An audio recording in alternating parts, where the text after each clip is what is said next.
Selamat datang di channel Syiar Kalam FM. Bismillahirrahmanirrahim. Assalamualaikum warahmatullahi wabarakatuh. Alhamdulillah wassalatu wassalamu ala habibina wa syafi'ina rasulillah wa ala alihi wa sahbihi wa man walah wa taba'a hudah wa ba'd.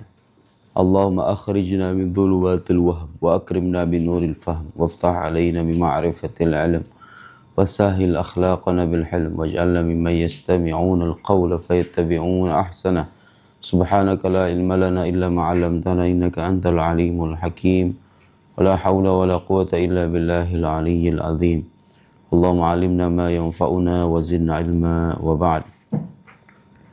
Di buku saya di halaman 74, halaman 74, 73, 72 sampai 74. Kita masih menjelaskan tentang sifat-sifat yang mustahil bagi Allah Subhanahu wa Ta'ala. Terakhir kita membahas tentang kemustahilan bertempatnya Allah. Karena kalau Allah bertempat, berarti dia memiliki permulaan, perubahan, mengalami perubahan. Kenapa bisa mengalami perubahan? Karena makhluk itu, karena kalau kita katakan Allah bertempat di langit, langit itu ada awalnya, Allah tidak ada awalnya. Kalau kita mengatakan Allah bertempat di langit, berarti tadinya dia tidak bertempat, kemudian bertempat. Berarti kalau gitu Tuhan mengalami perubahan dan itu mustahil. Kalau Allah bertempat di atas langit, berarti kalau begitu Allah adalah sesuatu yang tersusun. Karena sesuatu yang bertempat di atas sesuatu yang lain biasanya memiliki ketersusunan. Tuh lihat tuh, saya dulu di atas kursi, saya punya bagian-bagian ya. Bertempat di atas meja, ada bagian-bagian. Di alam semesta ini kita menjumpai kalau sesuatu itu bertempat, maka dia memiliki ketersusunan. Sesuatu yang tersusun namanya apa? Jisim. Jisim itu sesuatu yang yang menempati ruang. Sesuatu yang menempati ruang dan tersusun itu namanya jisim. Kalau Allah bertempat berarti Allah jisim. Dan kalau Allah dikatakan jisim berarti dia butuh kepada bagian-bagiannya. Dan itu juga mustahil. Kalau Allah bertempat berarti tempat itu tidak bermula harusnya. Kalau seandainya Allah itu bertempat, benar bertempat sejak awal begitu, berarti tempat itu tidak bermula harusnya. Tapi kita saksikan tempat itu hanya ada dengan adanya makhluk. Karena itu mustahil Allah Subhanahu wa Ta'ala bertempat pada makhluknya. Ada kutipannya itu, saya kutipkan itu di situ. Kutipan dari Imam Mallali, halaman 74. Annahu yastahil alai istiqraruhu ta'ala alal makan kal arshi mathalan. Di anna al-amkina muhdathah. Karena tempat itu baru, la yastaqirru alaiha illa muftaqir ilaiha. Tidaklah bertempat di atasnya kecuali sosok yang butuh kepadanya. Jadi kalau Allah duduk di atas arsy, duduk di atas langit, berarti Allah itu butuh kepada tempatnya. Sementara Tuhan tidak mungkin memiliki kebutuhan. Fahuwa ta'ala la yahullu fi makhluk. Dia tidak bertempat pada makhluk. Wa la yujawiruhu wa la yuqabil wa la yulamisu wa la yulasiqu. Walau hala rabbuna fi makan lakana muhtajan ilal makan. Kalau Allah itu bertempat pada sebuah tempat, maka Allah itu akan butuh kepada tempatnya. Walau ihtaja ilal makan la ajiza an takwinil makan. Kalau dia butuh kepada tempat, dia nggak mungkin bisa menciptakan tempat. Sekarang ada kemustahilan lain yang dijelaskan oleh Imam Sanusi sebagai lanjutan dari sifat mustahil. Buka di halaman 2 ya, yang Arabnya, ngaji Arabnya. Ini yang belum punya bukunya, silakan beli di Ustaz Jajijah, harganya tanya sama Ustaz Jajijah. Harga pasaran setahu saya ada 70.000, 80.000 di online. Kalau di pondok beda sendiri. Ada harga khusus buat santri. Wa kadza yastahilu alaihi ta'ala alla yakuna qa'iman bi nafsihi. Ingat, di antara sifat salbiyah yang kita pelajari, satu sifat salbiyah. Masa lupa sifat salbiyah? Ada berapa sifat salbiyah? 5. 1, tidak khalafal hawadis, qiyamuhu binaf. Lawan dari qiyamuhu binafsi apa berarti? Apa artinya qiyamuhu binafsi? Jangan istilah berdiri, berada dengan dirinya sendiri. Berada dengan dirinya sendiri. Berarti lawannya apa? Kalau sesuatu berada dengan dirinya sendiri, berarti lawannya apa? Lawannya bergantung kepada yang lain. Nih lihat nok, warna putih. Warna putih. Pernah kamu lihat ada warna namanya putih, dia nggak nempel di apapun, pernah? Warna itu bisa nggak berada dengan dirinya sendiri? Bisa nggak warna itu? Warna hitam. Bisa nggak dia berada dengan dirinya sendiri? Nggak butuh kepada apapun gitu. Bisa nggak? Nggak bisa. Namanya hitam, namanya warna itu pasti nempel, ya kan? Ukuran sekarang. Ukuran. Berat. Beratnya berapa? Beratnya 1 kilo. Pernah kamu melihat makhluk 1 kilo? 1 kilo gitu. Pernah? Ada. Kita ambil warna yang paling gampang ya. Warna itu adalah sifat dari suatu benda dan dia senantiasa butuh kepada benda yang ditempatinya. Ya enggak?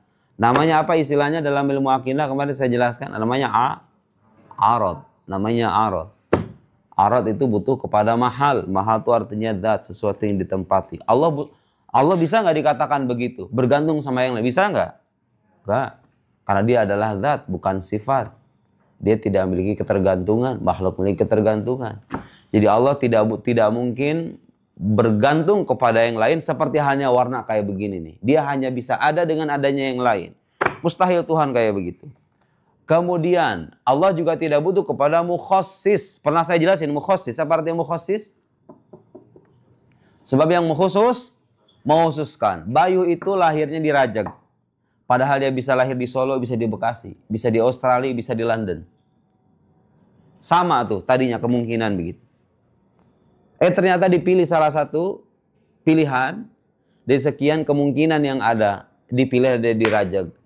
Nah, itu namanya kemungkinan yang dikhususkan. Kalau ada yang dikhususkan berarti ada yang mengkhususkan. Namanya mukhassis. Allah butuh nggak kepada yang mengkhususkan dirinya? Tidak butuh karena dia tidak bergantung kepada yang lain. Kalau Tuhan bergantung sama yang lain namanya bukan Tuhan, tapi itu makhluk. Baju kamu ukurannya XL, L, M. Baju kamu XL. Bajunya XL. Itu desainer yang bikin baju XL itu, padahal dia bisa. Sebelum dia bikin baju XL, bisa M, bisa L, bisa XL, ya nggak? Kenapa dipilih yang XL? Berarti ada yang mengkhususkan, ya nggak? Ada sebab yang mengkhususkan. Baju ini bisa berukuran XL dengan motif tertentu, ada yang mengkhususkan. Mengkhususkan itu namanya takhsis. Yang mengkhususkan namanya mukhassis. Jadi alam semesta ini yang kita saksikan, diri kita, benda mati, tumbuhan, semuanya butuh kepada mukhassis yang mengkhususkan. Allah Subhanahu wa taala tidak butuh kepada mukhassis. Wa kadza yastahilu alaihi ta'ala alla yakuna wahidan bi yakuna murakkaban fi dzalik. Mustahil Allah itu juga tersusun. Ingat, setelah sifat qiyam bi nafsihi, sifat selanjutnya apa? Wahda. Wahdanya apa artinya? Esa. Esa dalam berapa hal? Kita jelaskan dulu. Esa dalam 3. 1. Esa dalam Masalah kamu tuh nggak belajar. Esa dalam zat. Kedua, sifat. Ketiga, perbuatan. Esa dalam zat itu diantara mananya Allah tidak tersusun dari bagian. Gak mungkin Allah punya anggota tubuh. Allah punya tangan, Allah punya muka, Allah punya wajah, punya mata, punya kepala, punya kaki. Mungkin atau mustahil? Mustahil. Itu bertangan dengan keesaan. Dalam zatnya Allah tidak tersusun. Au yakun lahu mumatsil fi dzatihi, atau ada yang semisal dengan zatnya dari makhluknya. Mustahil. Itu juga bertangan dengan keesaan zat. Au sifatihi, atau sifatnya. Ada yang kasih sayangnya menyertai kasih sayang Allah, mustahil. Ada yang kekuasaannya menyertai kekuasaan Allah, mustahil. Au yakun ma'hum bil wujudi mu'athirun fi fi'lin min al-af'al. Atau ada pemberi dampak selain Allah. Nih, lihat nih. Dalam ajaran akidah Ahlussunnah wal Jamaah. Sekarang saya tadi minum. Air ini habis. Saya haus. Saya minum, hilang rasa hausnya. air ini secara lahiriah, maksudnya kelihatannya dia memberikan dampak atas hilangnya rasa haus. Tapi itu secara lahiriah doang. Secara lahiriah ada keterkaitan antara air dengan hilangnya rasa haus. Hakikatnya yang menyebabkan hilangnya rasa haus itu siapa? Allah Subhanahu wa ta'ala. Air ini hanya sebab lahiriah aja. Jadi mata kita ngelihat ada keterkaitan nih antara hilangnya haus dengan air. Ada keterkaitan antara makanan dengan rasa kenyang, ya nggak? Ada keterkaitan. Kamu lapar nih, makan sosis 5 biji, langsung kenyang. Antara sosis dengan hilangnya rasa, dengan adanya rasa kenyang, itu ada keterkaitan apa enggak? Tapi itu berdasarkan kebiasaan aja. Berdasarkan kebiasaan, kalau orang lapar makan, dia kenyang. Berdasarkan kebiasaan, kalau orang haus, dia minum, dia akan hilang rasa hausnya. Berdasarkan kebiasaan, kalau saya motong wortel pakai pisau, wortelnya akan terpotong, ya kan? Berdasarkan kebiasaan. Tapi kalau ditanya, siapa yang memberikan dampak sesungguhnya di balik kejadian-kejadian semacam itu tuh? Keterkaitan antara dua hal semacam itu. Siapa memberikan sebab sesungguhnya? Allah Subhanahu wa ta'ala dengan sifat kuasanya.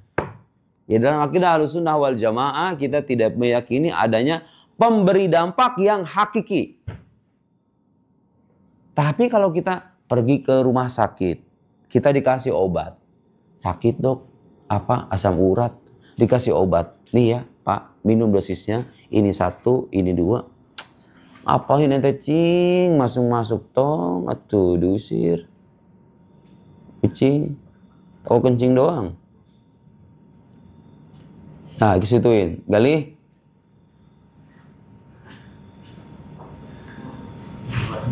No, kamu dipersilahkan aja kucing masuk. Ampun.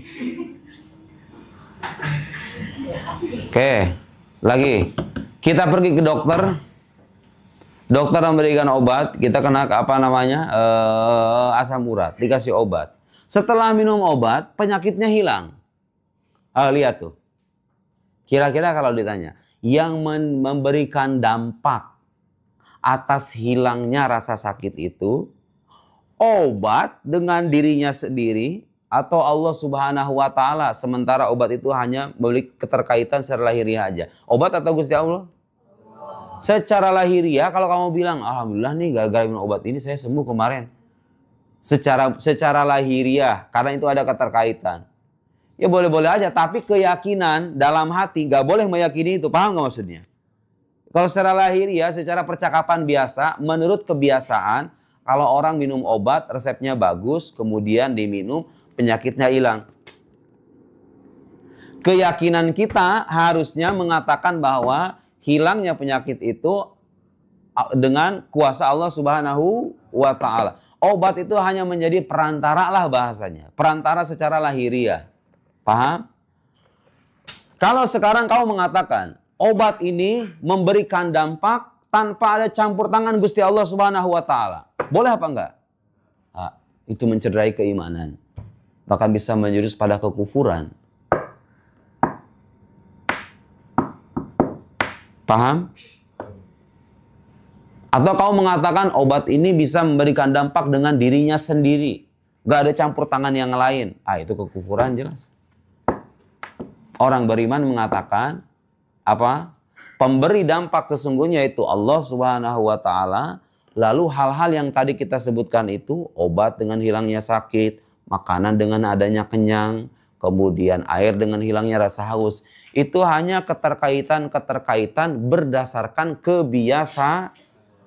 Ya Allah memberlakukan kebiasaan nih atau sunnah kehidupan di alam semesta ini. Kalau ada orang minum obat, tadinya sakit, sembuh. Tapi yang menciptakan kesembuhan siapa?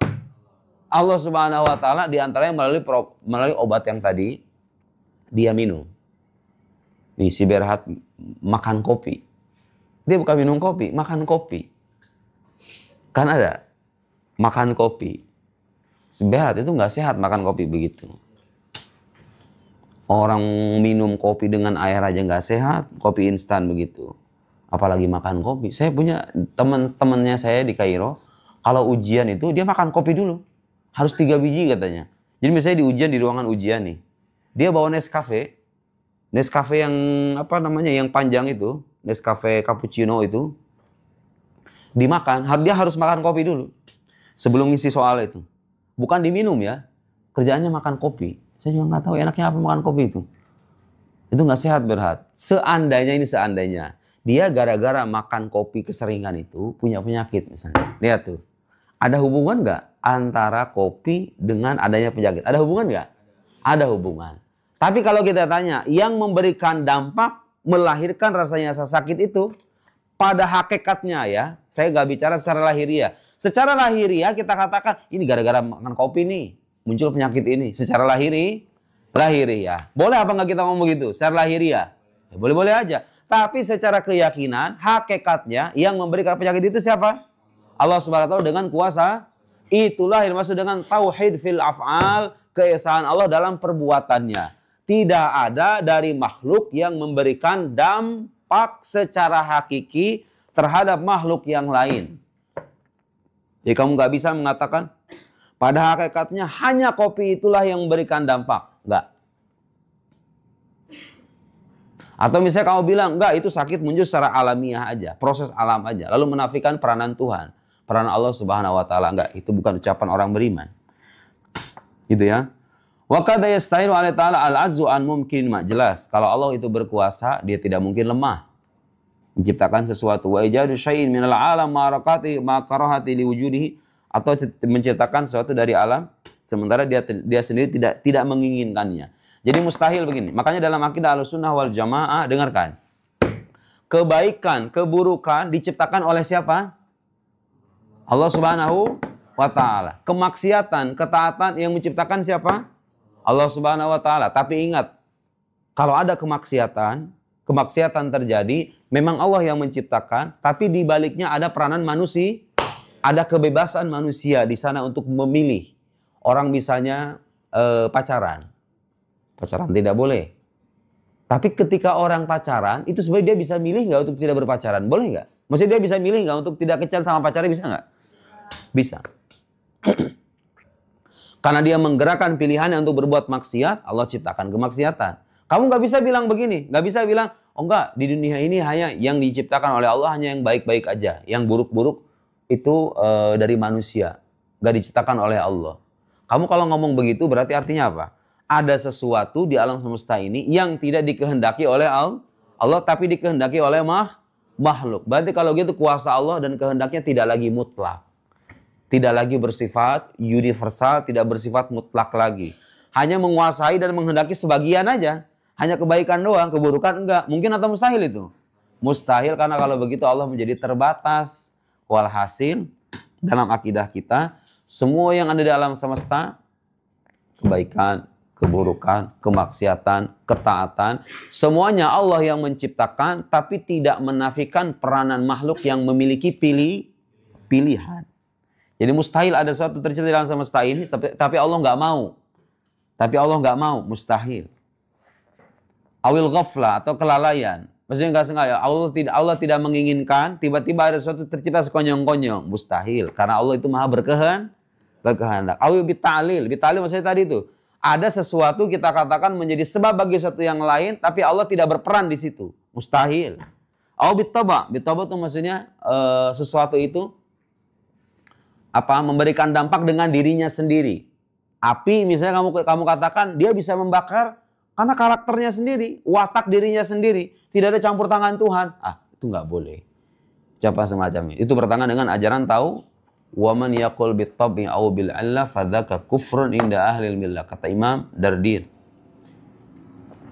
Ya Allah ya Karim. Wa kadza yastahilu alaihi ta'ala al-jahl. Karena Allah punya sifat ilmu, berarti Allah mustahil tidak tahu. Wa ma fi ma'na bi ma'lumi ma wal maut was samam. Kematian, lawan dari sifat hidup, kematian. Was samam, apa artinya samam? Allah Maha mendengar, lawannya berarti apa? Tuli mustahil itu. Wal ama buta.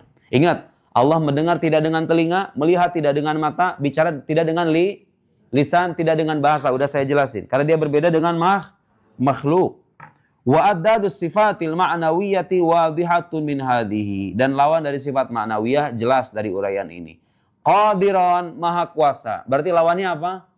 Ajizan, lemah. Muridan, maha berkehendak, lawannya apa?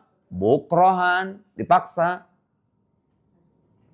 Aliman, maha mengetahui, lawannya apa? Aywa, ada mustahil. Itulah rincian dari beberapa sifat mustahil. Sanaktafi bihadzal qadar wa nuwasil fil liqa'al qadim. Wallahu a'lam bissawab. Subhanakallahumma wa bihamdik asyhadu an la ilaha illa anta nastaghfiruka wa natubu ilaik.